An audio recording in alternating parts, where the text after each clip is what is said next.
Bienvenidas, bienvenidos todos. Hoy es el 17 de agosto de 2022. Bienvenidos a esta actividad del área de Estado y Administración y Políticas Públicas de la Escuela de Política y Gobierno de la Universidad Nacional de San Martín. Somos un grupo de docentes que hacemos esto para intercambiar con otros docentes y en ese espíritu hoy invitamos a Ana Laura Rodríguez Gustá a compartir con nosotros a modo de taller, leo sus alternativas y dudas teórico-metodológicas sobre la forma de encarar la institucionalidad del servicio civil en América Latina y fundamentalmente, dentro de este marco general de problemas, el impacto que esto tiene sobre las relaciones de género. Y esto en base a una investigación que está en curso. Entonces Ana Laura aceptó compartir con nosotros esto, esta cosa en pleno proceso de cocción.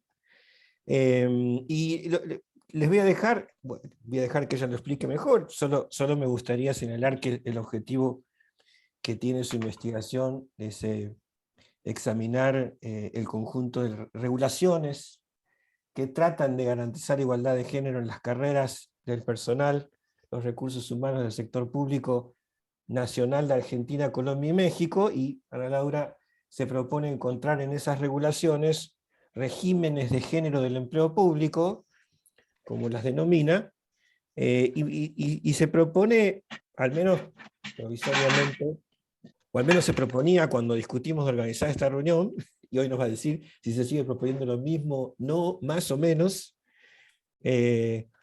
si estos regímenes permiten o no permiten construir burocracias más igualitarias en los gobiernos centrales, y también desde una perspectiva más parecida a la de las coaliciones promotoras,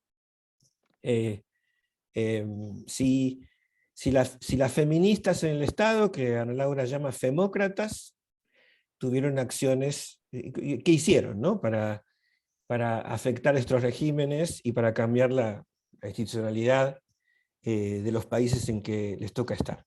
Y Ana Laura, bueno, quien comparte esto con nosotros, Ana Laura Rodríguez Gustá, es una compañera profesora titular de la Escuela de Política y Gobierno en la UNSAM, y es investigadora independiente del CONICET de Argentina, y tiene una larga carrera en el tema, en los temas de sociología de las organizaciones y en el tema de las relaciones de género, en ambos, ambos con fuerte orientación a la cuestión de la administración pública en Argentina.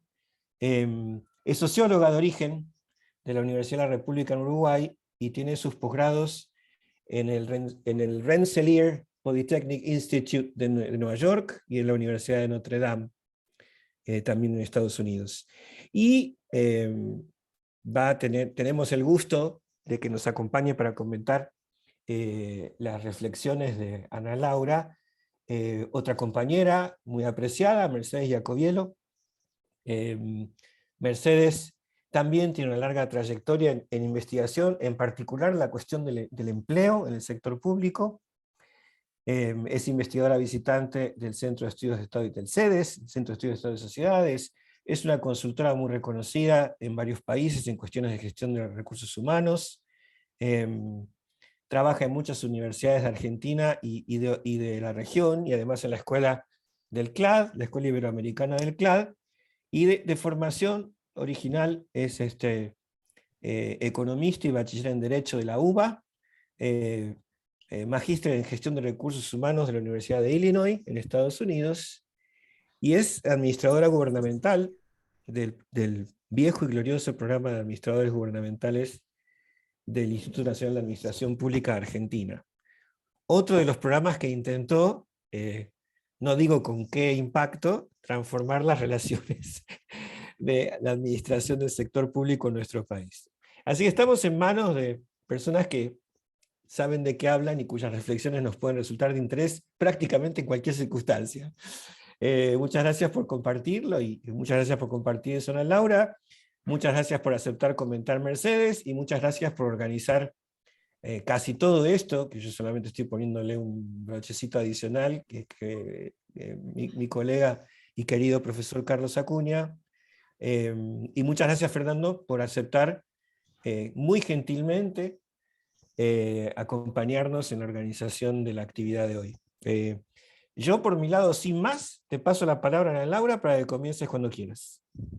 Perdón, Ana, solo agradecer la invitación. Me parece muy lindo estar en la casa de ustedes, en una reunión interna y de un proyecto en plena cocción, como mencionaron antes. Está muy bueno.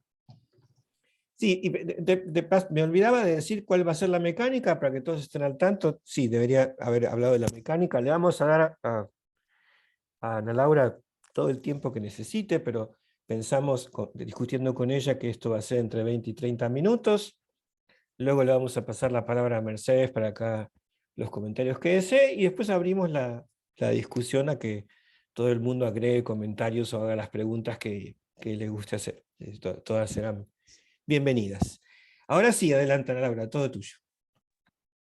Bueno, muchísimas gracias, Luciano, por la invitación, a Carlos Acuña, por todo el apoyo para realizar esta presentación, y al área de Estado y Políticas Públicas, que además está iniciando un doctorado específico en la materia, lo cual va a ser también un aporte para los que hacemos investigación y docencias, también una gran posibilidad ahora contar con un doctorado específico. Quiero además agradecer, obviamente, a todas las personas presentes que se han arrimado, colegas, amigos, tesistas, hay como de todo un poco en esta audiencia, y también muy especialmente a Mercedes, porque hace ya unos cuantos años, en realidad también mi puerta de entrada a servicios civiles en América Latina tuvo que ver con una invitación que en su momento me realizó muy gentilmente Mercedes para trabajar en unos diagnósticos de servicio civil, y que de hecho uno de los casos que recuerdo haber trabajado con Mercedes fue México, digamos. Entonces ahí hubo un gran aporte, gracias a esa invitación, a una mirada mucho más comparada, ya que mi tesis se había enfocado en su momento en Uruguay. Yo ya vengo trabajando estos temas de organizaciones, burocracia, igualdad de género, hace bastante tiempo, yo hace mucho tiempo ya terminé la tesis, pero con este trabajo estoy tratando de conjugar algunas discusiones teóricas y algunas preocupaciones que me parece que atienden a vacíos empíricos y una mayor necesidad de estudios comparativos en lo que tiene que ver con regulaciones de género en la administración pública de los gobiernos centrales. A diferencia de un trabajo que yo presenté en el área el año pasado, donde mi preocupación era sobre la presencia de mujeres en cargos jerárquicos, acá me muevo de ese objeto de estudio para ver cuáles son las regulaciones que buscan orientar igualdad de género, y luego de presentar algunos debates más teóricos que hay, y tratar de usar esos debates para dar un poco molde a la variable dependiente, voy a tratar de ensayar algunas hipótesis preliminares, que es donde más dificultades tengo. Y sobre todo voy a tener que realizar mayor indagación en los países antes de terminar de afinar un marco teórico. Por lo tanto, esto es un proyecto en progreso, ni siquiera es un proyecto acabado. Todavía estoy peleando con la pregunta de investigación, cuál es el marco explicativo, todas esas cuestiones sobre las cuales, digamos, agonizamos cuando estamos armando una investigación, pero está inspirada por la convicción, luego una revisión de la literatura especializada, que hay un vacío empírico en lo que se está trabajando, y que en segundo lugar, dado la fuerte presencia de mujeres calificadas en el Estado, las mujeres primero que la fuerza de trabajo femenina hoy en el Estado en América Latina es más de la mitad, y otro, no pude terminar de procesar todos estos datos, porque son las encuestas de hogares de los distintos países. Pero el segundo atributo importante es que, tomando el universo de trabajadores del Estado, en comparación con sus pares masculinos, las mujeres tienen una mayores años educativos formales concluidos. Por lo tanto, conforman un grupo interesante por su presencia numérica y por lo que se llama capital humano. A mí no me gusta mucho el término, pero por lo menos por el nivel educativo que están aportando en el Estado. Iniciando muy rápidamente, porque me voy a tomar unos 20 minutos, me interesan mucho los aportes que puedan hacer. como dice el título, voy a estar viendo regulaciones, no voy a estar viendo presencia, no voy a estar viendo impacto. Quiero estudiar la naturaleza de cómo son esas regulaciones, que pueden ser medidas, políticas, etcétera, porque no son todas de una misma naturaleza. Muchas veces se habla de medidas para la igualdad de género, regulaciones o políticas de igualdad de género, y en realidad estamos viendo un universo de políticas muy diferentes entre sí, en lo que se proponen hacer, en cómo se proponen hacer, en los incentivos negativos y positivos, y eventualmente en el impacto que van a tener sobre la igualdad de género. Por eso en algún momento de la discusión voy a traer la idea de regímenes de igualdad de género, que lo pone en la mesa una autora que se llama Connell, y voy a tratar de explicar por qué me parece interesante para lo que yo me propongo hacer. Y el análisis comparado, bueno, yo inicialmente pensé enfocarme solamente en Argentina, porque tiene una historia sumamente interesante, pero realmente el contraste con otros países nos puede iluminar mejor, tanto en cómo son las regulaciones de Argentina, como en las posibles explicaciones. La comparación, que es como lo más natural, o el método más natural de las ciencias sociales, realmente nos puede arrojar bastante más luz en cómo se comportan las variables independientes. ¿Perdón? ¿Alguien dijo algo? ¿No? Okay. No, había bueno, un micrófono abierto, no te preocupes. Ok, bueno, dicho esto, muy rápidamente el panorama empírico, dado que estoy hablando de normativas, me voy a mover en el plano de normativas, políticas, y en el plano regulatorio, digamos. Desde hace 3 décadas aproximadamente, empezamos a ver iniciativas para promover la igualdad de género en el empleo público en América Latina. En Estados Unidos y Europa Occidental esto empezó antes, empezó en los años 70, digamos, en ese sentido América Latina es medio latecomer, o vino después. En Estados Unidos, simplemente para poner una anécdota que es muy interesante, vino de la mano de la lucha del movimiento de civil rights, donde los temas de raza empujaron a los temas de género.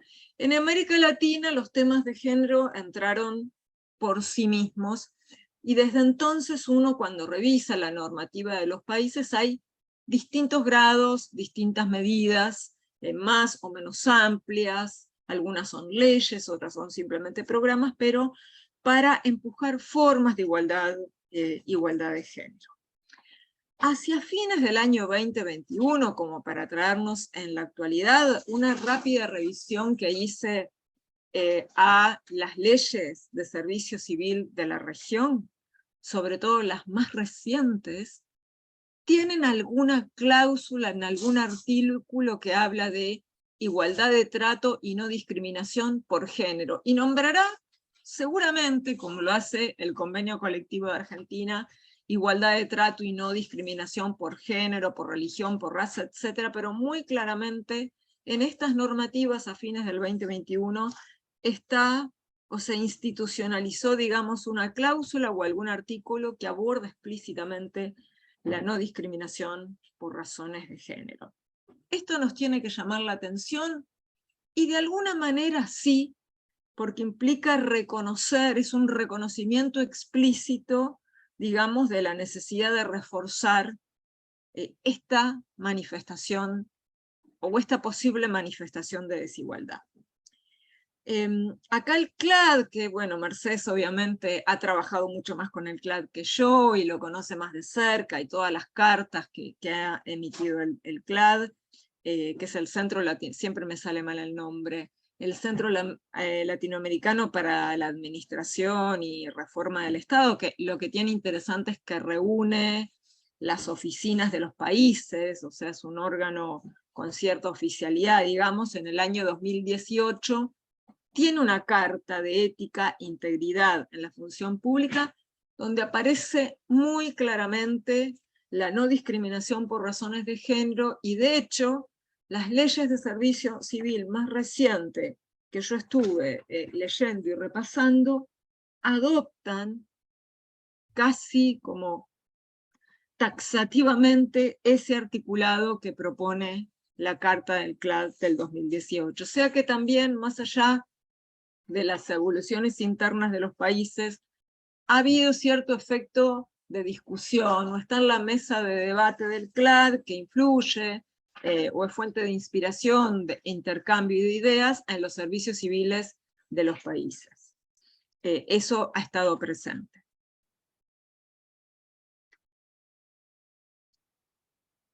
No es el único fenómeno. A ver, la agenda de igualdad de género no se instala solamente vía el CLAD, se podrán imaginar, y no lo vemos solamente en las leyes de servicio civil. Es mucho más amplia. Tuvo que ver con el hecho de que los países de América Latina ratificaran la convención, este instrumento internacional de las Naciones Unidas de Derechos Humanos que se llama CEDAW, que es la Convención para la Eliminación de todas las formas de discriminación contra la mujer. Pero eso es un paraguas, la CEDAW nos ofrece un paraguas.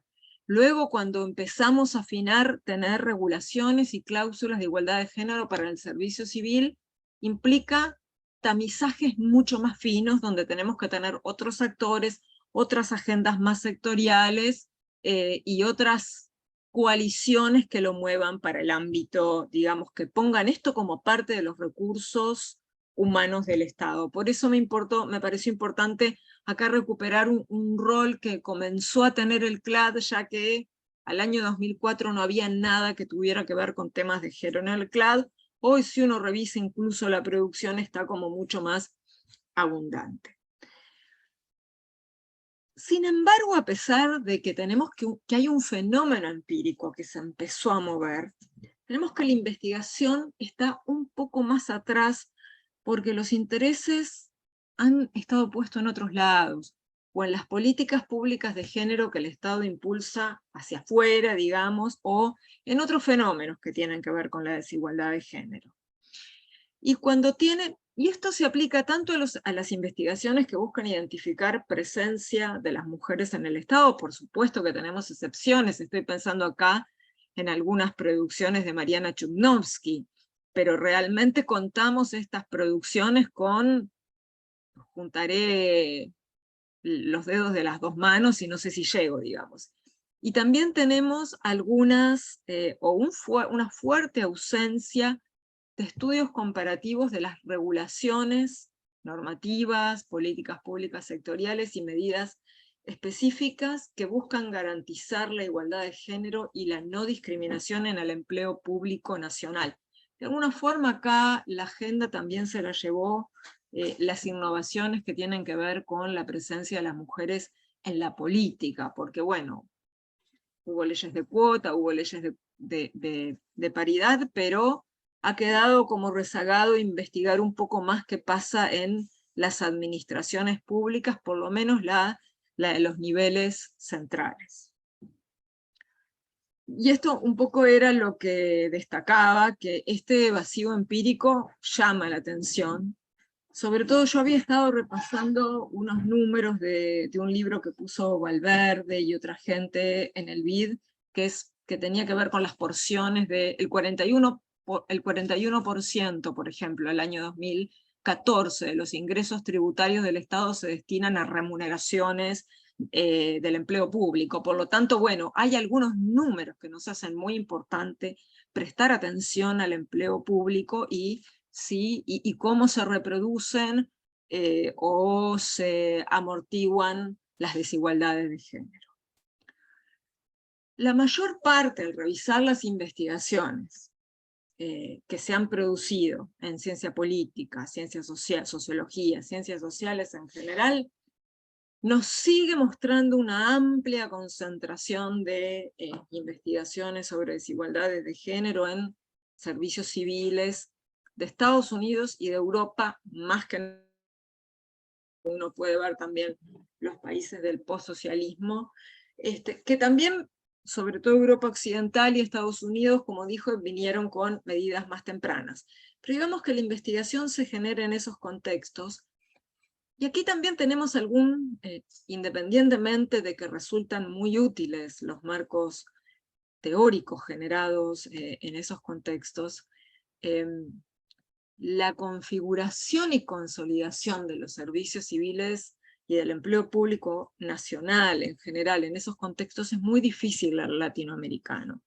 Si uno ve algunas mediciones comparativas, como las escalas de la Universidad de Gotemburgo, sobre grado de consolidación del principio de mérito en el reclutamiento y promoción de las personas, digamos que todos estos países, como Europa Occidental y Estados Unidos, ranquean mucho más alto que los países latinoamericanos, que todavía nos enfrentamos con mayores particularismos de todo tipo, pero nos enfrentamos con mayores particularismos y menos grados de formalización y de universalismo de estos servicios civiles que han tenido otro tipo de evolución y tecnificación. Entonces, un poco mi objetivo con estos contextos de revisión de especie del estado del arte, me pareció importante comenzar a prestar atención a aquellas regulaciones que buscan reducir desigualdades de género en la carrera del personal de la administración pública nacional o central, como se llama en algunos países. Esto, digamos, como ya más la variable dependiente, estas regulaciones, cómo son, que hay muchísimas regulaciones, pero cuál es la más emblemática o cuál es la más distintiva del país, qué característica tiene, etc. Y luego identificar que, digo, hay múltiples factores explicativos, pero un poco la tradición de la investigación llama la atención a algún actor que ponga esto en la agenda y que lo mueva, y ahí resulta de interés ver los grupos feministas en el Estado, que se llaman, según la literatura, sobre todo la proveniente de Australia, femócratas, es un neologismo que junta la idea de feminista con cargo burocrático, y sus alianzas, digamos. Las femócratas no van a impulsar estas regulaciones y estos cambios solos, ahí nos importa mucho las alianzas y cómo estas variaciones en estas coaliciones van a explicar por qué cada país va a tener un perfil regulatorio o un régimen de género inspirado en estas regulaciones diferente. A mí me pareció importante, y acá tal vez me pongo un poco teórica y un poco aburrida, pero ha sido tal vez como ha sido el embudo que llevó a destilar la variable dependiente, ¿sí? Tenemos por lo menos 4 cuerpos de investigaciones que están en esta intersección de género y burocracia. Esto para mí es fundamental, porque se piensa que eso es un único campo de estudio, y por lo menos de lo que yo solo pude identificar en estos temas de burocracia y servicios civiles, tenemos 4 cuerpos distintivos, que además terminan trabajando con metodologías diferentes, con preguntas diferentes, con variables dependientes diferentes. Tal vez el que uno más ha escuchado hablar, tal vez los 2 primeros son los más conocidos de alguna manera, o los más difundidos. El primero habla de que las burocracias están generizadas. Esta postura teórica ya tiene larga data, fue un famoso artículo de la socióloga Joan Acker. En el año 1990 publica en la revista Gender and Society un artículo que se llama Gendered Organizations, organizaciones generizadas. Y fue un parteaguas en las investigaciones sobre organizaciones y sobre el Estado, y sobre las burocracias, donde ella de alguna manera dice esta idea weberiana de estructura impersonal del Estado, y este cosmos de reglas abstractas, que es lo que hace a las normas racionales, digamos, tiene un problema de origen, porque esta estructura mentadamente neutra está construida a partir de ideas culturales que dividen a lo masculino y lo femenino entre lo jerarquizado y lo subordinado. Por lo tanto, para esta autora, no podemos pensar la burocracia, cuyos 2 pilares fundamentales es jerarquía y división del trabajo, sin pensar que esa jerarquía y esa división de trabajo se arma a partir de creencias estereotipadas sobre el valor y el papel de los hombres y de las mujeres y de lo masculino y lo femenino más en general. Y esto se ve, sobre todo, dice ella, en las reglas y en los procedimientos de las burocracias. Las burocracias vienen con los dados cargados. Esta es una famosa frase de Charles Perrow, pero a mí me gusta extenderla a los estudios de género. Viene con los dados cargados y los procedimientos, en lugar de ser neutros y abiertos, vienen con instrucciones de género. Y tal vez la evidencia más clara, la evidencia empírica más clara de esta teoría de generización de las burocracias tiene que ver con la persistente segregación ocupacional por género y las dificultades que han tenido las mujeres para acceder a los cargos, incluso los cargos más burocráticos y menos políticos del servicio civil. Estos estudios, todo este desarrollo teórico ha tenido algunos problemas para la investigación, porque la generización de las burocracias pasa a ser punto de partida y punto de llegada, cuando también uno tendría que ver si esta generización varía o si es posible encontrar organizaciones que logran desgenerizarse con el tiempo. En términos prácticos para el servicio civil, lo que sí aportó este campo de estudios, y de hecho Joan Acker lo desarrolló en el empleo público de Oregon, fue la famosa, lo que hoy OIT llama igual paga por igual trabajo, o igual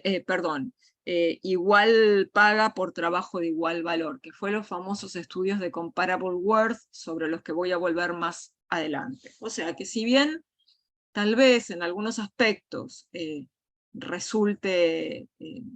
muy atractivo para investigar, pero no nos permite ver algunas variaciones, sí por lo menos nos abrió algunos caminos para estudiar algunos procedimientos y cómo pueden tener contenido sesgado en términos de género y cómo ese contenido puede volverse más igualitario. Esta primera línea, la unidad de análisis no son las personas, la unidad de análisis son los procedimientos y las reglas. Otra línea es la de la burocracia representativa. Y acá tenemos la burocracia representativa tanto para los estudios que tienen que ver con la presencia de mujeres, como los estudios que incorporan raza. Aquí básicamente la unidad de análisis son los individuos. La burocracia representativa de alguna manera sostiene que los vértices burocráticos, por supuesto, deberían, por lo menos en lo normativo, deberían reflejar la composición de sus niveles, de las bases burocráticas y de los niveles medios, por lo menos. Y si esto no ocurre, hay serios problemas. Si hay algún grupo que resulta sobre-representado y otro subrepresentado en el vértice donde se toman las decisiones, tenemos un fuerte problema de calidad burocrática porque esta burocracia no llega a ser representativa. Nuevamente, estudios abundantes de Estados Unidos y de Europa Occidental se centraron justamente en ver el acceso, la llegada y la velocidad de llegada de las mujeres y minorías raciales a cargos de decisión y encontraron brechas, y de acá surge la famosa idea de techo de cristal, digamos, que apunta a un proceso de movilidad que en algún momento se vuelve trunco, lo que explica que en el vértice haya una escasa presencia de mujeres.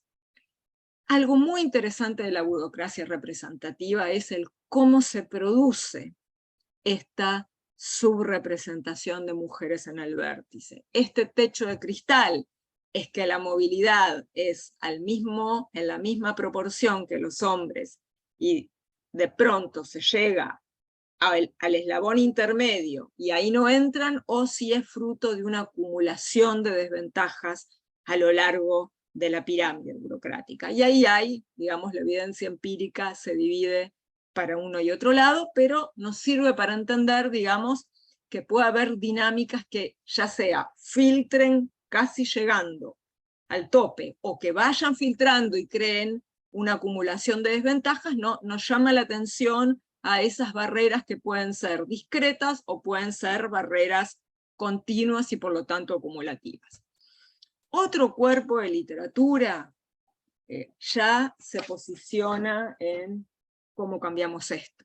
Está bien, descubrimos brechas, hay segregación ocupacional, hay segregación horizontal o vertical, como quieran llamarlo, hay subrepresentación femenina en los cargos de decisión, incluso decisión, no en cargos políticos, sino en cargos que todavía están sujetos a reglas del servicio civil. ¿Esto cómo se cambia? Bueno, y a partir de la serie de medidas que se empezaron a introducir, hay distintas, digamos, hay estudios que han tratado de entender el impacto, los efectos de estas regulaciones, y sobre todo han tratado de entender cómo son estas regulaciones. Estas regulaciones tienen algo, esto es una nota al pie, pero para mí no es una nota al pie, porque esto es clave y es la justificación de por qué es importante estudiar las desigualdades de género en la burocracia, porque es cuando nos quedamos solamente con los estudios de mérito, de principios técnicos que gobiernan la burocracia y de modernizarlo, nos quedamos solamente con criterios de justicia administrativa.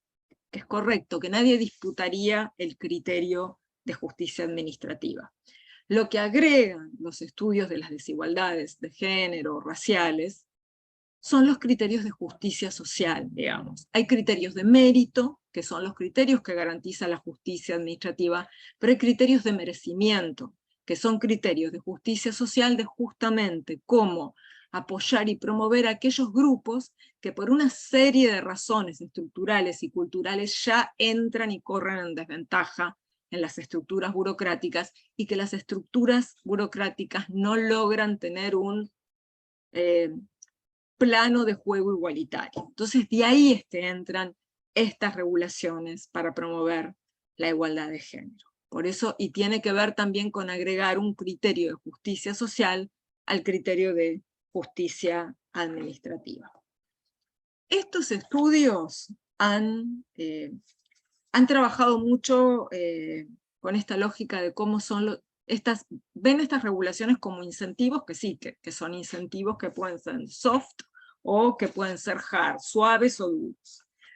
Las medidas duras vienen con metas, en general tiene que ver con cambiar rápidamente la composición numérica demográfica, más mujeres, más personas afro, más personas de cierto grupo social.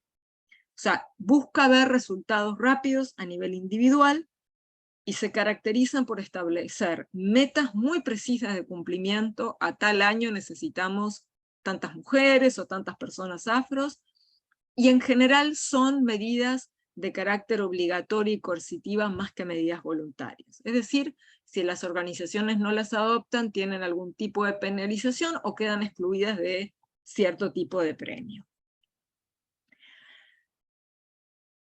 Como toda la investigación social, se han encontrado, digamos, sus efectos positivos, o sea, son eficientes, tienen mucha eficiencia, digamos. Pero por otro lado se han encontrado algunas dinámicas problemáticas desde el punto de vista de la igualdad de género, por ejemplo, lo que se llama el tokenism, simplemente poner más mujeres para decir tenemos mujeres, sin cambiar el resto de la dinámica subyacente que produce inicialmente un menor número de mujeres. Y el otro fenómeno interesante que a mí me gustó mucho leerlo es una idea de gender patronage, como un clientelismo de género. Empieza a producir como un clientelismo, redes como clientelares y particularistas en torno a la asignación de un mayor número de poderes de mujeres en estos cargos de decisión y de poder. Estas son algunas críticas que se le han hecho a estos incentivos hard.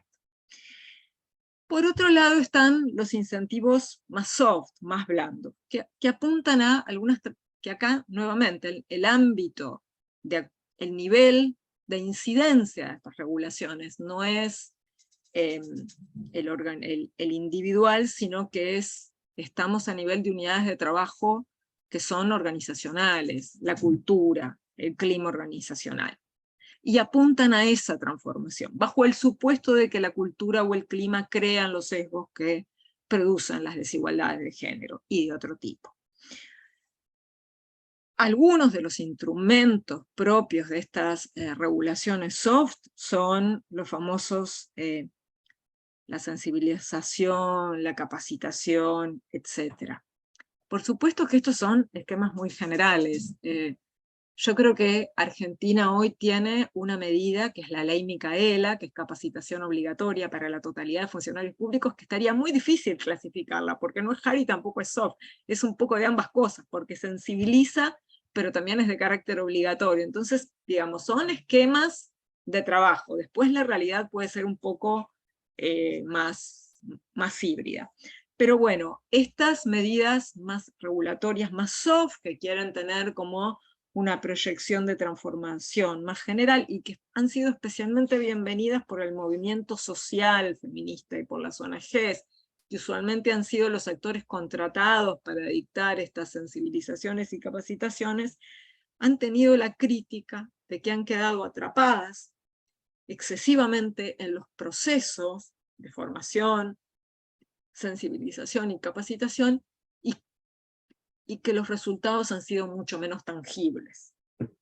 En las regulaciones del tipo hard, tal vez los procesos no han cambiado tanto, pero los resultados a los que llegó son más tangibles. Entonces esto es un poco la tensión que plantea este corpus de literatura. Por supuesto que es mucho más complejo, porque cruzan estas regulaciones o incentivos soft y hard con distintos contextos organizacionales y burocráticos, o sea, hay un efecto de interacción entre cómo son estas regulaciones y los contextos burocráticos para explicar su desarrollo y los resultados.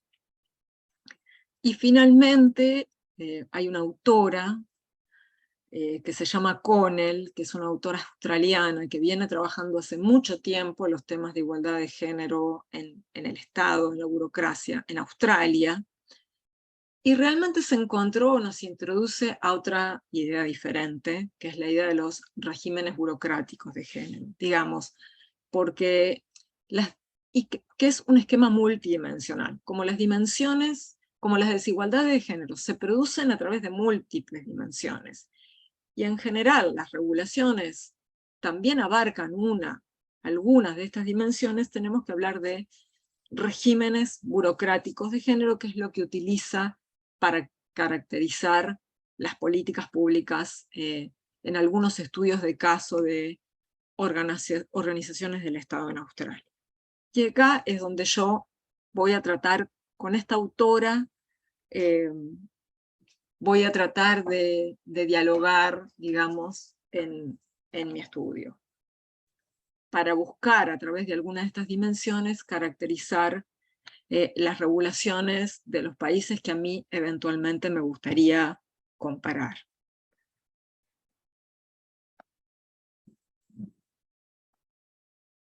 Y va a presentar 4 dimensiones, que lo que tiene de interesante es, bueno, que hizo el esfuerzo de cubrir los distintos aspectos que hacen a la vida burocrática, digamos, a la dinámica burocrática. La división sexual del trabajo, que tiene que ver con la dimensión del trabajo de las burocracias, la jerarquía, todo lo que tiene que ver con la conformación de la jerarquía, la llama relaciones de género en torno al poder, todo lo que tiene que ver con interacción humana, relaciones humanas y emociones, y el último aspecto, que es la cultura organizacional, de la cual tanto se habla en la reforma del Estado, que hay un problema de cultura organizacional, nunca me queda claro lo que quiere decir eso, pero bueno, esta autora pone la dimensión de cultura y simbolismo organizacional desde, digamos, el ángulo de las dinámicas de género. Yo voy a como presentar brevemente estas dimensiones para... No sé cómo estoy de tiempo, Fernando, por favor avísame cuando me extienda mucho, ¿sí? Yo voy a presentar Si querés le digo a ¿Cómo? Fernando que te avise, pero también te puedo Ah, avisar yo. el, el- bueno. Llevas 35 minutos. Ah, mirá, yo que te había dicho que quería nada más que 20 minutos. Pero Bueno, yo me voy lo a ir como... imaginé, entonces no te molesté. Ok, bueno, voy a ir como rápidamente en estas dimensiones. La división sexual del trabajo va a tener que ver con las funciones organizacionales de producción y consumo que, organizadas según líneas de género, lleva a tipificación de ocupaciones y división de trabajo remunerado y no remunerado. A efectos de las regulaciones de género, ¿qué nos sirve y qué vemos? Vemos esfuerzos en redefinir la estructura de ocupaciones, la valoración y compensación de las ocupaciones, en lo que se llama comparable worth, igual paga por trabajo de igual valor, que implica revisar las estructuras ocupacionales y ver lo que efectivamente hacen las personas, y reindexar o transformar cómo está indexado o, digamos, equiparado la remuneración de esa ocupación a la luz de la revisión de las tareas. También implica revisar los criterios del ciclo de la tarea, promoción, evaluación, etc. E implica arreglos que supongan corresponsabilidad, trabajo y familia, que son de muy distinto tipo, de las licencias parentales hasta lactarios y estructura de cuidado. Relaciones de poder de género. Acá nos vamos directamente a la jerarquía, ¿sí? Perdón, dejo de compartir, me equivoqué. ¿Oh, sí?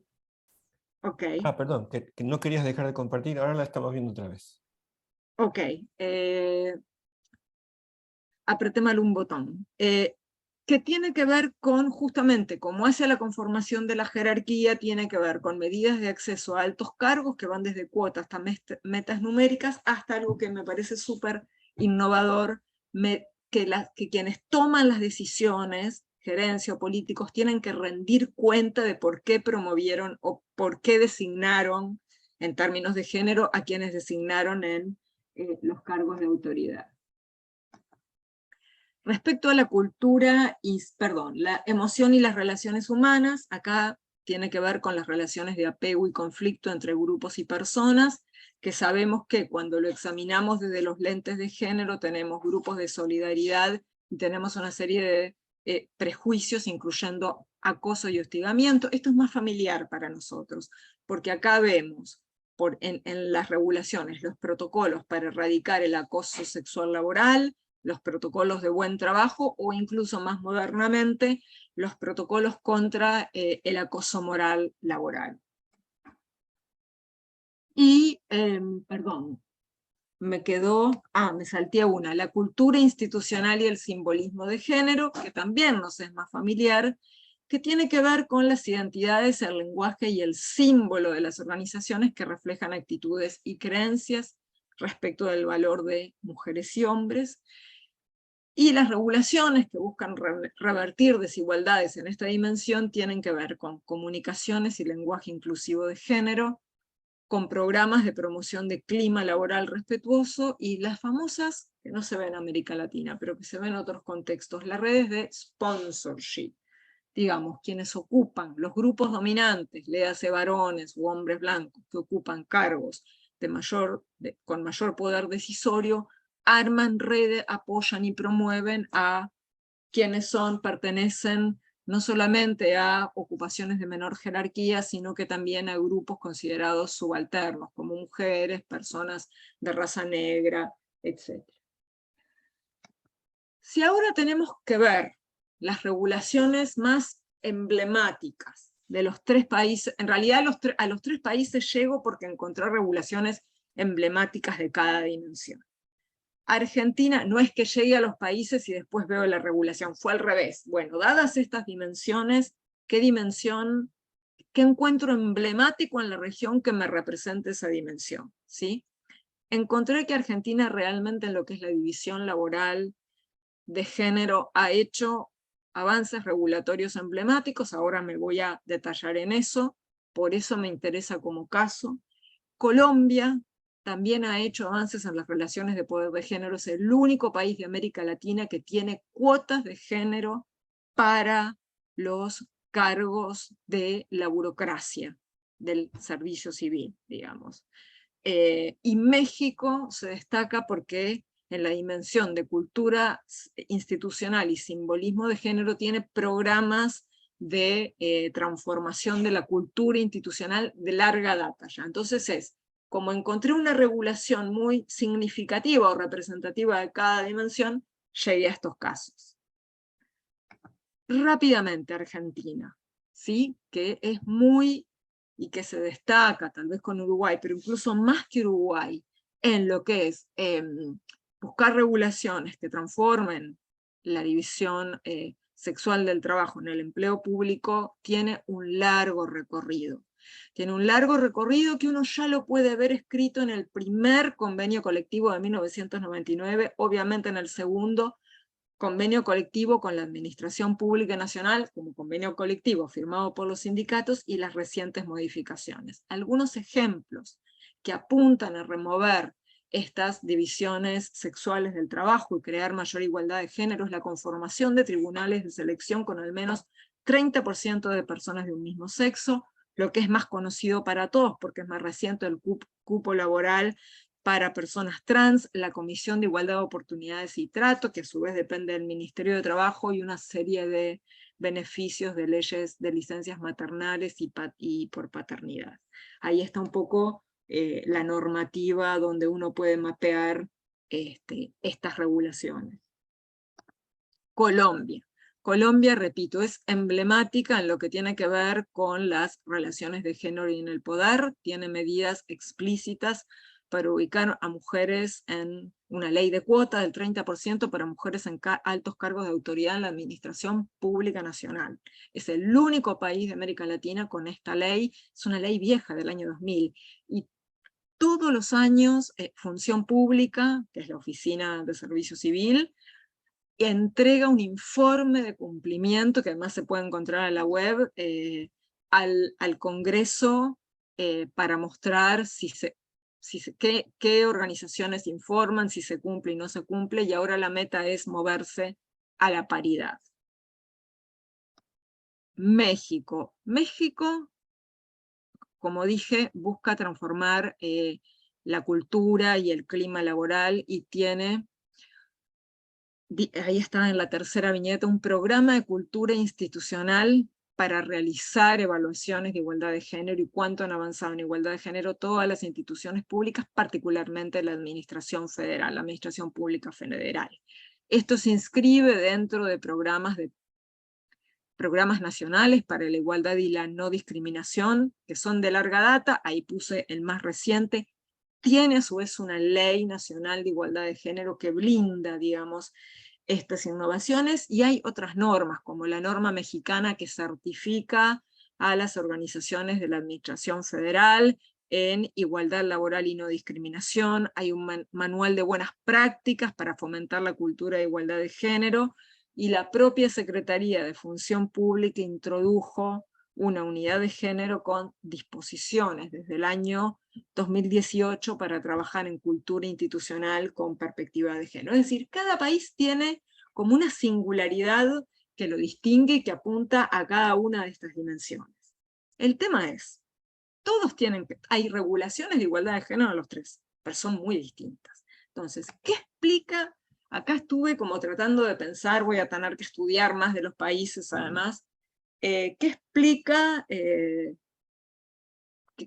hipótesis preliminares podemos pensar? A ver, una nota que para mí es clave que lo tengamos, la respuesta no es como muchas veces se dice, esto es fruto del movimiento feminista, no. El movimiento social feminista en ninguno de los países de América Latina empujó para poner, o nunca tuvo en su tema de agenda, porque es movimiento social, medidas de igualdad en la gestión de recursos humanos del Estado. Esto lo tenemos que despejar de entrada. Sí puso otros temas, sí puso temas de tienen que existir políticas públicas de género en salud sexual reproductiva y otro montón de cosas más, pero nunca fue un tema de agenda del movimiento social.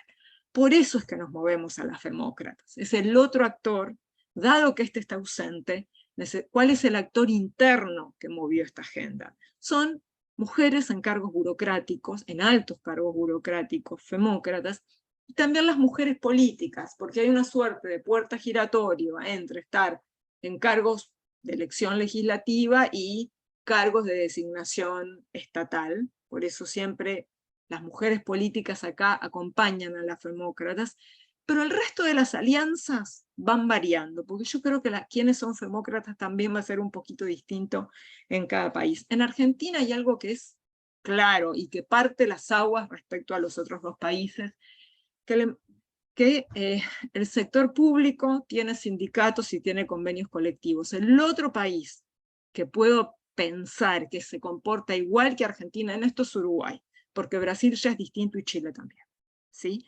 Entonces, tiene convenios colectivos y tiene sindicatos, y posiblemente, de hecho sé que hubo una alianza que ha habido alianzas constantes entre las mujeres en cargos burocráticos y los sindicatos, tanto UPCN como ATE, ¿sí? En el marco de esta tradición de negociación colectiva en el sector público. Por eso las regulaciones de género aterrizan en el convenio colectivo, y por eso tienen tanto que ver con las condiciones de trabajo y la división del trabajo.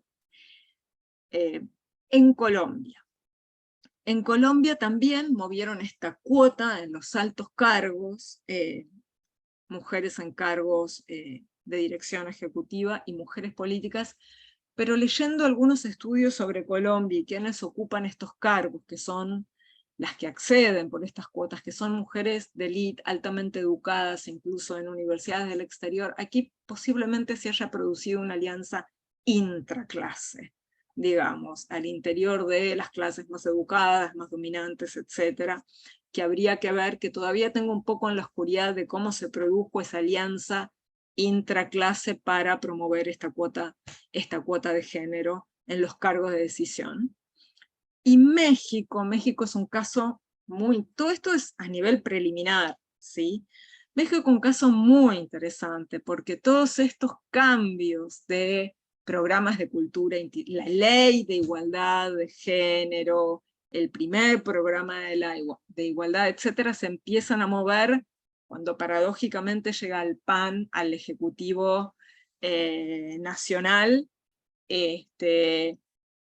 y posiblemente hayan sido femócratas y mujeres políticas que en México fueron muy fuertes por todo el tema de campo algodonero y la ley contra la violencia, que fue la primera, y además las grandes feministas estudiaron en el legislativo, grandes feministas latinoamericanas, como Marcela Lagarde, como Teresa Inchausti, y entonces ahí posiblemente haya una alianza bastante interesante, femócrata, mujeres políticas, aprovechando estos actores que buscaron modernizar algunos aspectos de la administración pública federal. Convengamos que para quienes quieren presentarse como modernos y que buscan más eficiencia, los temas de género pueden tener un uso instrumental o dar también una fachada de modernidad. Entonces ahí pudo haberse producido alguna alianza de este tipo con cierta competencia subnacional, porque el PRD con gobierno en la Ciudad de México también impulsó algunos de estos programas. Entonces yo creo que ahí va a ser un caso como bastante interesante de coaliciones y de que esto se empuja justamente porque hay cierta competencia entre estos dos niveles nacionales. Esto es simplemente, como verán, estoy como muy preliminar, pero me parece que sobre todo también con esto cierro, prometo, esta idea para desmistificar, bueno, qué es la alianza de las femócratas con mujeres en el movimiento social, el famoso triángulo de terciopelo, no siempre es así. Las coaliciones pueden tener actores que tal vez menos esperados, como podría ser la hipótesis de México o la hipótesis de Colombia, digamos. Así que bueno, dejo para discutir. Sé que, perdóname Mercedes, que justo estas hipótesis no estaban así en el proyecto, pero bueno, espero que por lo menos haya complementado el panorama que estaba ahí presentado muy preliminarmente en lo que te circulé. Bueno, muchas gracias. Gracias a vos, Ana Laura. Muy bien, Mercedes, aquí te paso la palabra para los comentarios que quieras hacer a la presentación de Ana Laura. Con mucho gusto te escuchamos. Gracias, Luciano. Sí, estaba tomando nota, Ana, pero está bueno porque terminó como de cuajar esta idea de los casos respecto de estas variables que presentás en la introducción del proyecto. Eso, yo tenía, justamente en mis notas había puesto algunas como signos de interrogación, pero ya los borré, porque ya está con tu aclaración y ese cierre asociando los casos a las variables que presentaste. Ahí me terminó de quedar en mi papel todo mamarracheado, yo había puesto qué país me parecía que podía llegar a entrar en cada uno, y estaba acertada. Bueno, voy a empezar con un comentario que engancha perfectamente con lo último que dijiste, pero es lo primero que yo había notado. ¿Qué es esto? Vos dijiste recién algo que a mí enseguida, cuando leí el proyecto, me disparó pensar, y es que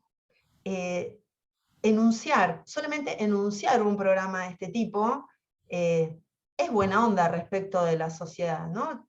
Somos buenos si tenemos algo que tiene que ver con igualdad de género, aunque en realidad, como muy bien dijiste y lo resaltaste, los movimientos sociales de donde parte toda esta exigencia y demanda social por la igualdad, el tema de lo que sucede al interior del Estado no le afecta demasiado, pero eso pasa siempre, ¿no? Lo decimos siempre, trabajamos juntas en temas de reforma hacia el interior del Estado, y en realidad a la ciudadanía lo que le interesa es el delivery de lo que esa maquinaria pueda darle, y en todo caso evaluará si es eficiente o no, o si le brinda o no lo que pide, y no cuál es el mecanismo interno que nosotros sabemos que hace falta para que eso suceda, pero no es como una demanda desquiciada de la sociedad de sean equitativos en género en el empleo público. Pero eso nos pasa con todo lo que tiene que ver con el funcionamiento hacia el interior del Estado. Pero donde sí empuja y fuerte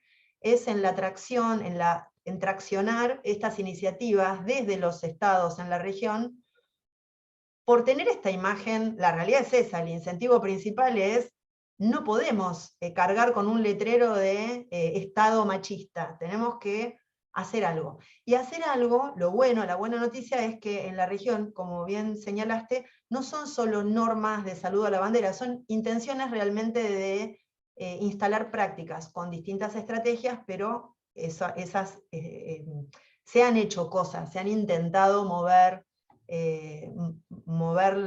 los estados de situación hacia mayor paridad.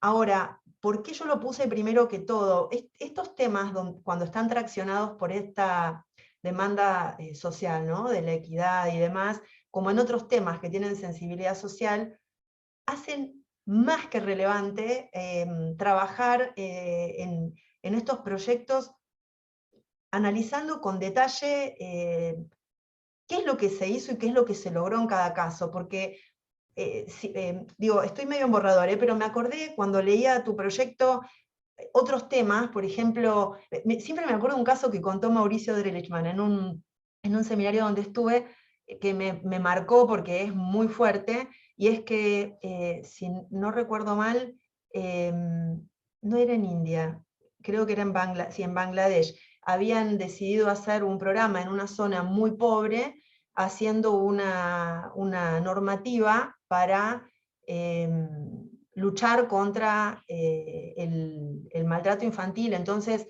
querían prohibir el trabajo infantil. Entonces hicieron una norma muy bien hard y bien pesada de prohibición, y cuando evaluaron el programa un par de años después, efectivamente había menos trabajo infantil y había más prostitución infantil. Entonces, ese es un caso muy brutal, pero digo, cuando los estados se encuentran teniendo que decidir sobre cosas que, o sea, yo necesito hacer algo, entonces está esta trampa de peor es nada, entonces tengo que hacer algo porque no puedo no hacer acciones concretas respecto de este flagelo. Termina pasando que a veces se toman decisiones sin tener en cuenta los incentivos y los desincentivos que genera, y está bueno, muy, muy bueno, trabajar en proyectos que analicen la letra chica de los programas, no solamente describirlos, sino sino ver por dónde engancharon, por qué y qué efecto tuvo, ¿no? Para poder tomar decisiones informadas y que esto de las políticas públicas basadas en evidencia sea real, ¿no? Porque todos hablamos de eso, pero después cada uno con esa frase matadora quiere decir algo diferente. Pero eso fue lo primero que me despertó, y justo lo mencionaste al final, ¿no? Esto de, a veces esto es, respondamos a la sociedad está clamando por esto, y bueno, como lo del empleo público interno lo podemos resolver, bueno, habrá que negociar un poco, pero sacamos alguna norma, lo hacemos. Esa es una cosa. Y la segunda cosa que me disparó, que también tiene que ver con leí el proyecto, y enseguida me apareció el tema de las diversidades múltiples, que lo mencionás, no es que estoy diciendo algo que vos no hayas, en un momento lo mencionás, y recién en el caso de Argentina nombraste el tema de los cupos trans, y me pasa todo el tiempo, desde el año pasado estoy con esto del empleo público y el mapeo de estadísticas y no sé qué, un proyecto grande del CLAD, que pretende promover la producción de datos comparables en la región y demás, y también una consultoría que estoy haciendo con Ecuador, también de producción de base de datos, y enseguida sale, la sociedad nos demanda que seamos equitativos. Hay que tener las medidas de género, pero claro, no es solo hombre-mujer. ¿Qué hacemos con las otras diversidades? Y cuando las diversidades se cruzan, en nuestro país no está el tema del interracial, pero está pasando, y en España, que el feminismo está partido al medio con la escisión de feministas afrodescendientes, por la fuerte inmigración, donde no se sienten representadas en el feminismo porque tienen múltiples fuentes de discriminación y que no son recogidas desde el mainstream, digamos, y que incluso denuncian cuestiones de discriminación hacia el interior del movimiento feminista, replicando otras, ¿no? A nivel de la sociedad más amplia. Entonces, yo lo que veo es, los países tienen mucho interés en el tema de género, pero ahora están como más confundidos en el sentido de, bueno, ok, es género, pero no es un tema fuerte y todavía pendiente del tema de la división social del trabajo, lo que mencionaste, ¿no? Y las tareas de cuidado y demás, sino también la complejidad que está teniendo este tema de cuando se cruzan estos motivos de falta de paridad, cuando la falta de paridad viene como por muchos lados en paralelo. Bueno, nada, y entonces digo, dicho todo esto, me parece muy relevante que la aproximación sea empírica, que estés pensando en revisar casos, que está bueno también. Esto último, no me había quedado tan claro al leer el proyecto, pero me parece muy, muy bueno.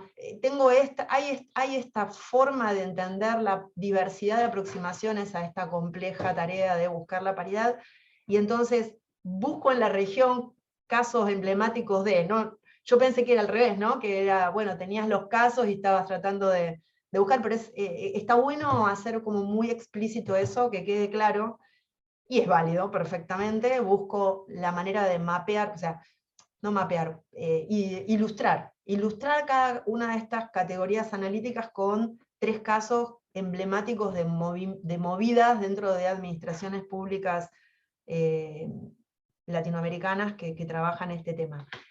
Pero lo que sí me pasó fue, ese último episodio lo terminé de atar recién, al escucharte, ¿sí? Pero yo cuando miraba esto, yo había puesto, el modelo de Connell me parece súper interesante, porque plantea, es como decías, ¿no? Como una cosa, como es multidimensional esto, está bueno plantear que viene desde lados distintos, pero también vos lo decís, no son categorías excluyentes, ni mucho menos. Esto es muy complejo y está muy mezclado. Entonces yo pensaba, es cierto, por ejemplo, que el tema este del poder, la segunda categoría, ¿no? La relación de poder, género, esta cuestión que uno asocia enseguida con todas las medidas que tienden a romper el techo de cristal. Ahí me imagino a alguien destruyendo ahí el vidrio ruidosamente, pero bueno, todo es intentar buscar el modo de que permee, que esa barrera desaparezca, o no tenemos mujeres, ponemos mujeres, armamos sistemas de cupo, ¿no? Eso son cuestiones que tienen que ver con relación de poder y demás, pero al mismo tiempo tienen un impacto brutal sobre la cultura, y no en tan largo tiempo. Y esto también remito a algo que vos misma dijiste, en Estados Unidos, que es de donde la cuna de todo este rollo de la acción afirmativa, brutal, vino por el lado, y se inició con el tema de la raza. Era tan brutal y ¿de dónde arrancamos con esto? No podemos ponernos a esperar a promover la equidad desde la cuna para que en algún momento, por sus propios méritos, personas afroamericanas lleguen a alguna posición más o menos relevante. Entonces fue, ok, se acabó. A partir de mañana, y entonces aparece todo este tema de la acción afirmativa muy hard y muy con castigo al no cumplimiento. Y ahí tiene 1000 problemas y todo el mundo lo critica y toda la historia, pero soy testigo, yo estudié en Illinois, como mencionó Luciano al principio, y a mí me mató ver una foto de 1965, donde había en mi universidad, Illinois, transporte público para blancos y para negros. Estaba separado.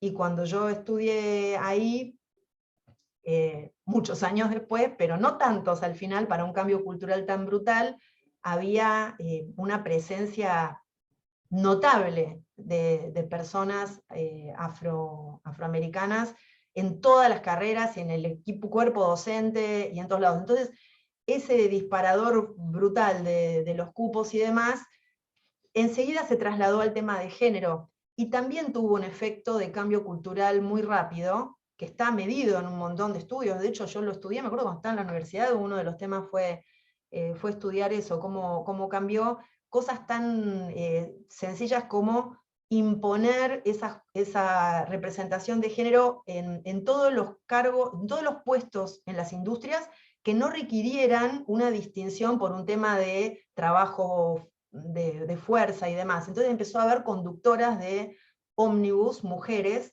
y esa presencia, el ver, las mujeres manejan, mira vos, y eso generó en muy corto tiempo un cambio que se midió en variables de cultura como muy evidente. Entonces, a mí está bueno como distinción, y me parece que es muy rico el planteo que hace Connell, pero al mismo tiempo, ese caveat que vos lo planteás, no es que vos no lo decís, yo lo tendría muy presente para no terminar haciendo como una cosa muy tajante y brutal, porque también para medir el impacto te influye. Porque vos decís, bueno, yo hago esto ¿qué es lo que quiero lograr? Bueno, sí, quiero aumentar la cantidad de... Pero al final del día vos lo que querés con los cupos es que cambie la cultura, que realmente eso naturalmente suceda y que no sea porque estoy contando a ver cuántas mujeres más necesito para armar un panel para un congreso. ¿Sí? Digo, no estoy diciendo un caso hipotético. Pero es esto, ¿no? Me parece que es importante saber que por donde se arranque o por donde se enfatice el programa, al final del día lo que se pretende es que el cambio vaya a la raíz de esa falta de paridad para que nos la saquemos de encima, ¿no?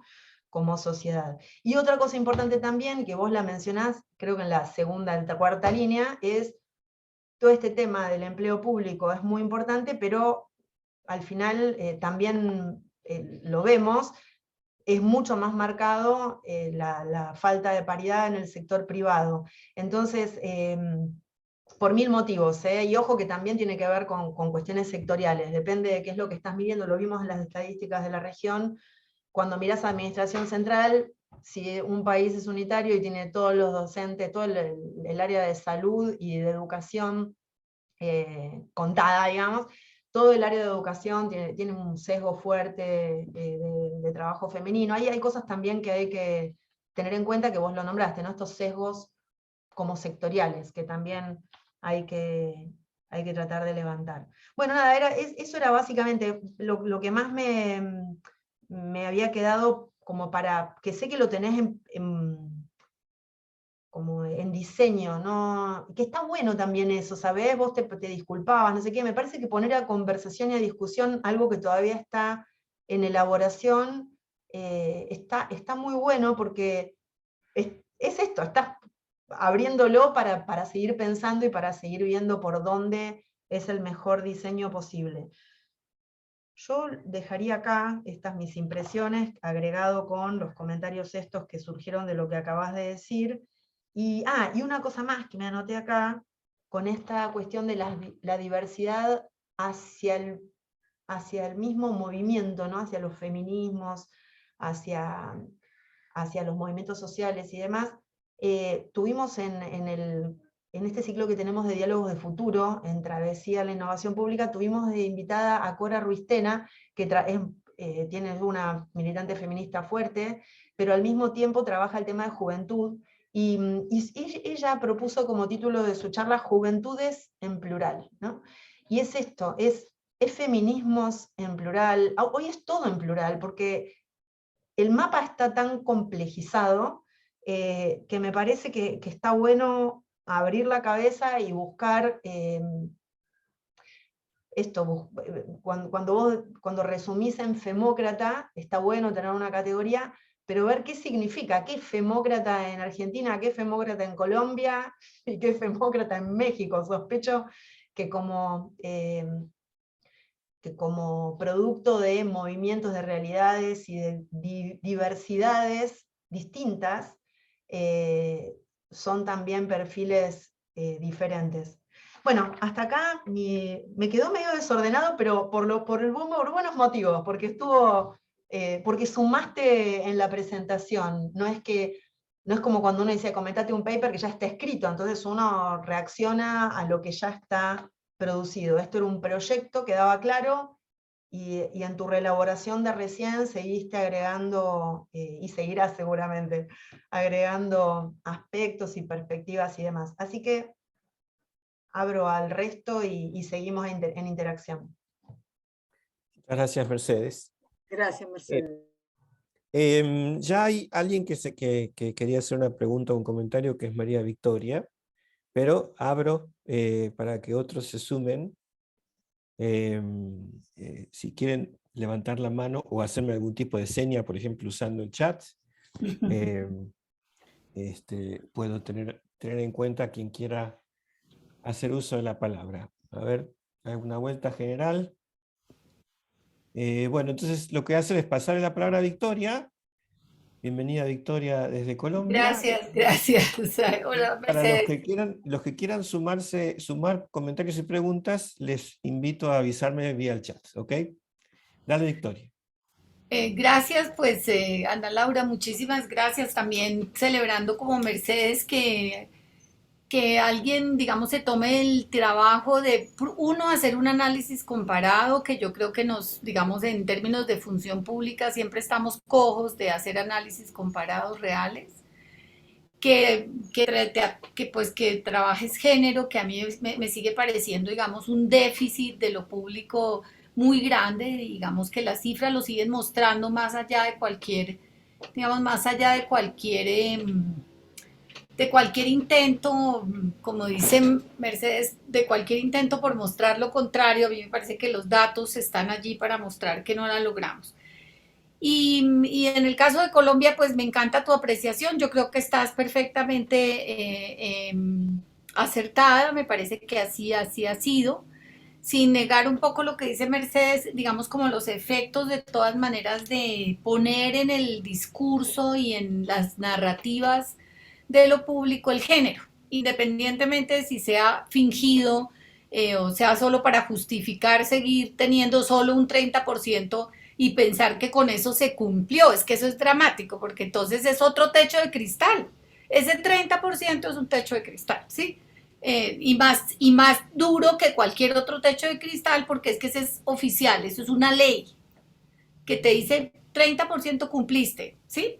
Entonces sales a buscar, como dice Mercedes, con qué mujeres llenar esa cuota, que no me amenacen, que no amenace la cultura organizacional, que no signifique un cambio real, sino que sea un poco, que ya pertenezca, digamos, al círculo de poder que ha dominado el país hasta ahora. Entonces, digamos que en ese sentido me parece muy interesante y, digamos, mirar el alcance en términos de relaciones de poder de estos distintos modelos, por ejemplo, me parece súper interesante. y el alcance en términos de real cambio en cultura, en la cultura institucional, ya ni siquiera me meto con la cultura del país porque eso es demasiado grande, pero en la cultura institucional de lo público, a mí me parece, en el caso de Colombia, digamos, trabajando en lo público y estando allí, pues, desde hace ratico, a mí me parece que hay muy pocos cambios reales en la cultura organizacional. O sea, nosotros apenas estamos empezando a tener protocolos para acoso, por ejemplo, y está la ley de cuotas y sin embargo las organizaciones no tienen cómo manejar, por ejemplo, acoso. Sé que hay muchísimo acoso, lo sé por mis estudiantes, que aún hay una cantidad de requisitos, digamos, que los procesos de selección de libre nombramiento y remoción muchas veces son casting y no procesos de selección. Sí, entonces digamos que a mí me parece que hay un universo maravilloso y duro, arduo, eso sí me parece, pero muy interesante de investigación. Como te digo, me alegra mucho y me parece que el alcance de esas, digamos, de cualquiera de esos esfuerzos es ese movimiento en la cultura institucional de lo público que a mí me sigue pareciendo por todo, incluso por los modelos dominantes, me sigue pareciendo muy vertical, muy masculino en sus imaginarios. Así tengamos, sí, o sea, si haya otros discursos en paralelo, a mí en mi caso, pues en el caso de Colombia, que lo conozco muy bien, me sigue pareciendo aún un universo terriblemente masculino. Y entonces entras a jugar en ese 30% si es que entras, aceptando esas reglas del juego, no modificándolas, lo cual me parece también bastante cuestionable, ¿sí?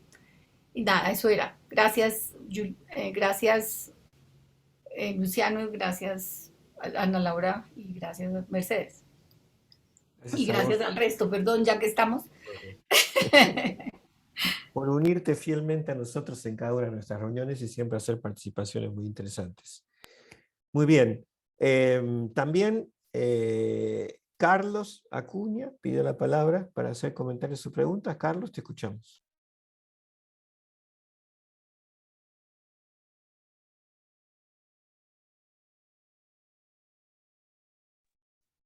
Me parece que tenemos problemas con tu micrófono. No te estamos escuchando, Carlos. Volver a enchufar. Desenchufarlo y enchufarlo otra vez a tu micrófono. A ver. No a la parte de hardware, al aparato. Parece que lo tiene cerrado, a lo mejor solo es abrirlo. No. Está ¿No? abierto, no suena. Típico problema de hardware. Sí, no es el. Subí No el es, volumen. Y hay entonces, algo. Carlos, lo que Subí el vas a tener que volumen. hacer... Ponelo en 100 al volumen. A ver. Subí el Lo volumen. que va a tener que hacer es enchufar de nuevo el micrófono, salir del aula y volver a entrar para que cuando entra el software le pregunte si habilita el micrófono. Yo creo. Intuyo, Carlos. ¿No? Bueno, vamos a hacer así. Yo le voy a hacer un comentario corto a Ana Laura que le quería hacer de cualquier manera, y mientras tanto, si quieres hacer tu pregunta usando el chat, si es chateable la pregunta, bienvenido. Si es chateable, tampoco es una cuestión de vida o muerte. No, mi pregunta, Ana, es provocadora, sacándote del universo cómodo de tu investigación, a propósito, para molestar. Queda claro que vos estás mirando regímenes de regulación, y eso ya de por sí es muy interesante. Pero cuando hablaste de Argentina y la asociaste a Uruguay, tratando de explicar lo que aparece como una anomalía en los tres, respecto de los tres, hiciste referencia solo a la tradición sindical. Y es lógico, porque estás analizando regímenes de regulación. Entonces acá viene la provocación. ¿Hay manera de vincular esas tradiciones institucionales con otras capas geológicas de la sociología de estos países? Es para los estudios del feminismo, con los que yo tengo cercanía, pero no enorme. ¿Es esto posible? ¿Es posible establecer relaciones entre las dimensiones de la historia social de los países y la situación de género que dejen rasgos en el régimen institucional? Además de que naturalmente cuando uno investiga, obviamente tiene que, ¿no? La tradición positivista que tenemos en la investigación científica es la de recoger datos que sean empíricos, que dejen cosas que dejen rastro empírico. Pero si tuvieras que tirar conjeturas o si tuvieras que aventurarte en un terreno delicado, ¿se pueden establecer hipótesis que vinculen los regímenes institucionales con la estructura social de estos países? Y hay agendas interesantes que se pueden abrir a la investigación, aunque vos no vayas a hacer esto. Esa es la provocación. Y te devuelvo la palabra y Carlos, siempre quedas invitado a... Perdón, yo tengo un método un poco tosco, pero funciona. Lo tengo en el teléfono a Carlos, si quieren que También, dale, formule dale, su sí. pregunta. Por supuesto, dale, dale, dale. Es un método muy útil. Carlos, ¿podés hablar? ¿Se escucha? Bueno, muchísimas gracias. Lo voy a hacer absolutamente corto.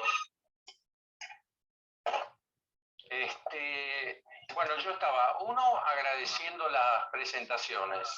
Me encantó, Ana Laura, y me parece fundamental exponer y discutir el trabajo que se está diseñando. Y Mercedes, estuve muy de acuerdo con los comentarios que hiciste. Yo solamente quería compartir una pregunta con vos, Ana Laura, en este momento del diseño, ¿no? Yo estoy muy de acuerdo con lo que dijo Mercedes sobre que las 4 dimensiones no son discretas. Las 4 dimensiones te permiten reconocer especificidad, pero interactúan. Son las 4 dimensiones que, si entiendo bien, Connell utiliza para definir la lógica del régimen. Y si vos vas a usar la noción de régimen, de alguna forma vas a tener que asegurar cierta exhaustividad. Esto es, a ver, yo compro, ponele, que en el caso argentino predomina una dimensión con más peso, y en el colombiano otra, y compro. Pero si vas a ser estricta con la aproximación de Connell, yo no te digo que dediques el mismo tiempo a cada una de las dimensiones en cada caso, porque entonces vas a proponer, ¿no es cierto?, un proyecto que va a durar 23 años. Pero de alguna forma vas a tener que asegurar una mínima exhaustividad, me parece, porque si no aseguras cierta mirada sistémica del régimen, creo que los casos, más que servirte por una explicación, van a ser ilustraciones. ¿Se entendió hacia dónde? En Argentina le vas a poner, es verdad, un mayor acento al papel de los sindicatos, pero aunque sea a partir de fuentes secundarias, algo vas a tener que decir sobre relaciones de poder, sobre cultura organizacional. Porque si no, me parece que estás tirando la noción de régimen como la plantea Connell, ¿no? Bueno, esa era mi pregunta. Mercedes, muchísimas gracias, beso.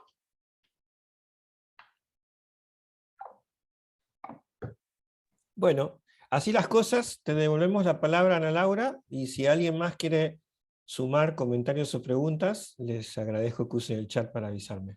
Todo tuyo. Bueno, voy a empezar por la de Carlos porque es la que viene, porque además yo de hecho hice una trampa en el título de la filmina de hoy. No hablé de régimen, hablé de perfiles. Digo, ay, me quedo con una dimensión, tengo que describir todo lo otro, digamos.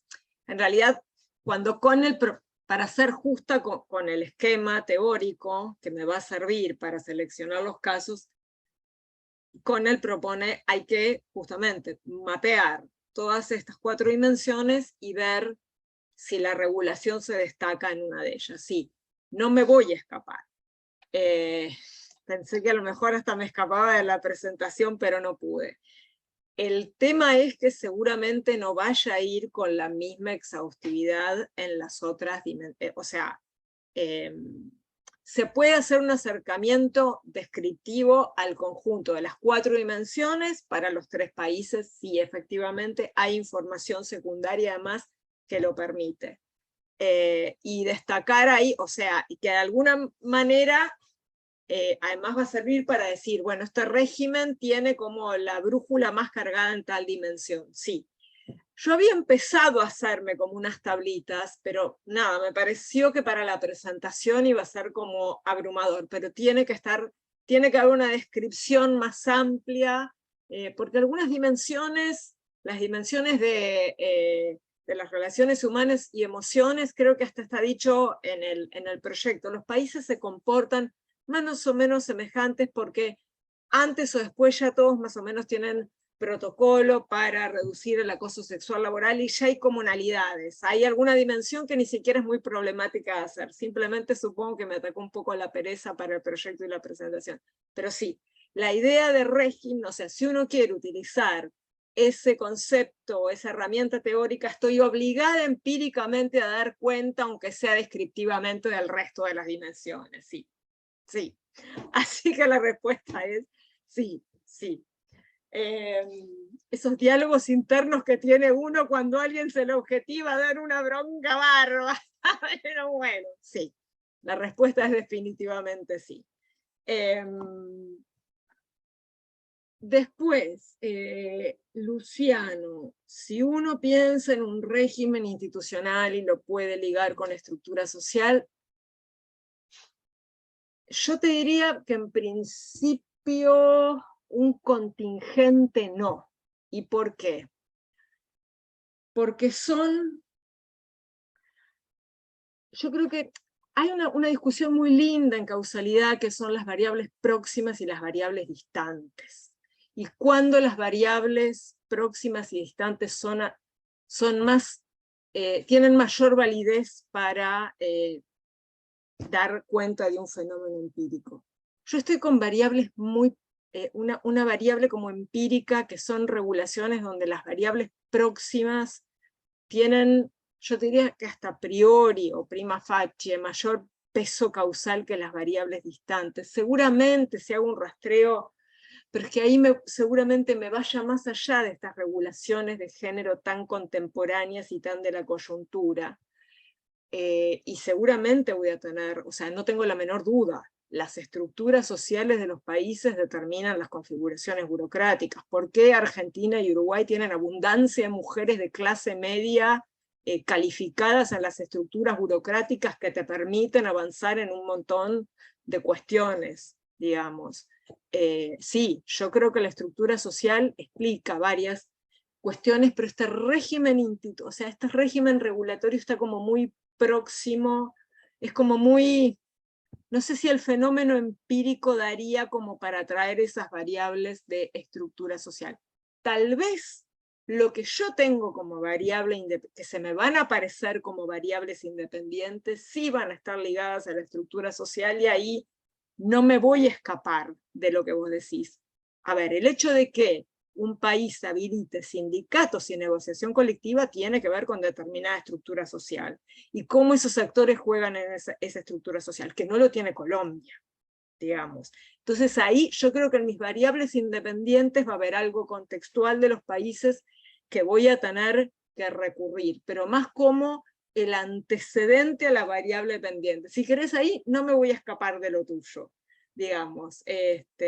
No estoy examinando, porque a lo mejor vos tenés como muy presente los trabajos de Juliana Martínez de regímenes de bienestar con estas variables de género. Ahí sí, por la naturaleza del régimen que ella está estudiando, necesita explicaciones de la estructura social. En mi caso necesito explicaciones más intermedias de actores que a su vez sí se explican por estructuras sociales, estructuras de clase más jerárquicas como la colombiana, donde el cierre social para el ingreso a los cargos del Estado va en detrimento de la clase media a favor de las clases altas. Eso en Argentina y Uruguay está mucho más nivelado, digamos. Yo creo que ahí sí. O México, ¿por qué los modernizadores agarraron el guante de género? Porque se mueven en una estructura estatal segmentada entre los sindicalizados y los cargos profesionalizados, que responde a una estructura social muy segmentada, digamos. Yo creo que sí, pero para dar contexto a las variables independientes, seguramente sí. Ahí te diría que sí. Sí. Los comentarios de Victoria y de Mercedes. A ver, yo no estoy examinando efectos de estas regulaciones. En este punto los efectos podría hacerlo, pero no es este proyecto. Este proyecto tiene que ver cómo surgen estas regulaciones. Y ahí, y me meto más ahí, tal vez en el cómo surgen estas regulaciones, y retomando un poco la sugerencia de Luciano, tal vez algunas tradiciones institucionales más que de la estructura social, algunas tradiciones institucionales importan mucho, digamos. Ahí sí. Yo creo que de alguna, o sea, Femócratas, y volviendo a lo de Mercedes, Femócratas es en plural, y de hecho una de las cuestiones que yo quiero abrir es la discusión de Femócratas está demasiado homogénea en las investigaciones empíricas. Yo creo que hay que abrirla un poquito, porque no es lo mismo lo que han sido las Femócratas de Argentina, que lo que han sido las Femócratas en Colombia, que lo que han sido las Femócratas en México. Y eso tiene que ver también, algo que tiene que ver con género, pero lo excede, cómo las élites se han vinculado con los cargos altos del Estado. Digamos que es que ya es un proyecto más de, digamos, de otras ramas de la sociología, pero creo que en algún momento, una de las, y acá voy a tirar un nombre que todos se la van a acordar, por ejemplo, quien movió esta agenda tempranamente en el Estado argentino fue Virginia Franganillo, peronista de capital, de clase media, que tuvo un programa pionero en América Latina, en el INAP, que fue el famoso programa de Estado y Mujer, ¿se acuerdan? Que empezó con las primeras sensibilizaciones. Estos temas en México y en Colombia se movieron con femócratas hasta de otra extracción de clase social, digamos, y entraron otros actores. Y hubo, y a través incluso hasta de otros canales. Yo creo que yo me voy a topar con eso, que hay un tema de cómo las élites se vinculan con el Estado, y las femócratas son partes de las élites que me va a salir en el estudio. Pero hasta donde no lo tenga un poquito más claro y no haga un poquito más de lectura de los países o indagación empírica, no voy a tener muy claro el eventual esquema explicativo, digamos. Perfecto, muchas gracias, Ana Laura. Muy bien, sigue estando abierto el espacio si alguien quiere hacer algún comentario o pregunta adicional, incluyendo, por supuesto, a quienes ya han hablado. No hay ningún problema. Hago una pausa verbal a propósito, por si hay alguien que no se decide. Bueno, y si no, muchísimas gracias por acompañarnos. Hoy fue muy interesante escucharlos a todos y contar con la presencia de todos. Gracias otra vez, Ana Laura, por aceptar compartir la investigación en curso con nosotros. Gracias, Mercedes, por los comentarios al trabajo. Muchas gracias, Carlos y Fernando, por haber tomado la iniciativa de la organización, y muchas gracias a todos los demás presentes por acompañarnos hoy. Que tengan un buen resto del día y ojalá sea hasta pronto. Gracias, Muchas gracias, muchas gracias. Y veo a Leila y a Mónica Iturburu por ahí también, así que cariños a todos. Ay, a Mónica la vi, a Mónica la reconocí. Lindos reencuentros, ahí está. Sí, ahí está. Saludos a todos, para mí también es lindo verlos, y a Carlos, que hacía rato que no lo veía. A Luciano lo leo todo el tiempo, así que bueno, un placer estar con ustedes. Cariños a todos. Nos vemos. Gracias a todos. Hasta luego. A todos y a todas. A todes, todis, a todos. No, a todas las personas. Muy bien. A todas las personas. Esa es buena. Esa es buena. Cuídense, por favor. Chao, Adiós. chao.